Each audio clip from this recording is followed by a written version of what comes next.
പ്രിയപ്പെട്ടവരെ, അങ്ങനെ ഒരു കൊടും വേനലിന് ആശ്വാസമായിട്ട് തെളിനീര് പോലെ 2-3 ദിവസവും ചെറുതായിട്ടൊക്കെ ഒന്ന് മഴ പെയ്തു, ചെറുതായിട്ടൊക്കെ ഭൂമിയൊക്കെ ഒന്ന് തണുപ്പിക്കുകയൊക്കെ ചെയ്തു.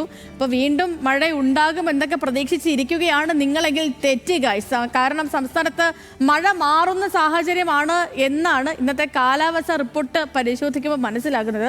കഴിഞ്ഞ ദിവസങ്ങളിലൊക്കെ മഴ മുന്നറിയിപ്പ് ഉണ്ടായിരുന്നെങ്കിൽ ഇന്ന് മുന്നറിയിപ്പുകളൊന്നുമില്ല. 26 വരെ ശക്തമായ ഒറ്റപ്പെട്ട മഴയുണ്ടാകുമെന്ന് പ്രവചിച്ചിരുന്നെങ്കിലും മഴ മാറുകയാണ് എന്നാണ് മനസ്സിലാവുന്നത്. നമുക്കിപ്പോൾ മാപ്പ് ഒന്ന് പരിശോധിക്കാം.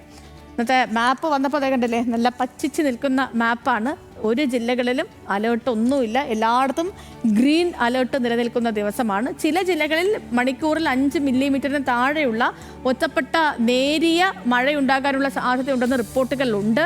അതേപോലെ മഴ മുന്നറിയിപ്പ് ഇല്ലാത്തത് കൊണ്ട് തന്നെ കേരള തീരത്ത് മത്സ്യബന്ധനത്തിന് വിലക്കുകളുമില്ല. നമുക്കിനി താപനിലകളിലേക്ക് പോകാം. താപനില പരിശോധിക്കുമ്പോൾ ആദ്യം തിരുവനന്തപുരത്ത് തന്നെ നമുക്കിങ്ങ് തുടങ്ങിയേക്കാം.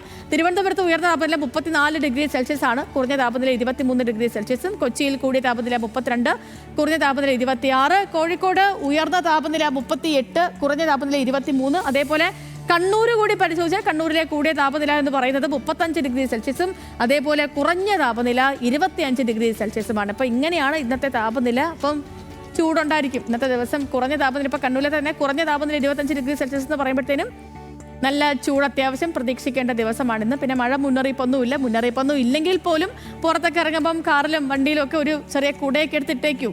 നമുക്ക് അത് വലിയ ഛേദമില്ലാത്ത കാര്യമല്ലോ, വെയിറ്റ് ഒന്നുമില്ലല്ലോ. അപ്പോൾ അതവിടെ കിടന്നോട്ടെ.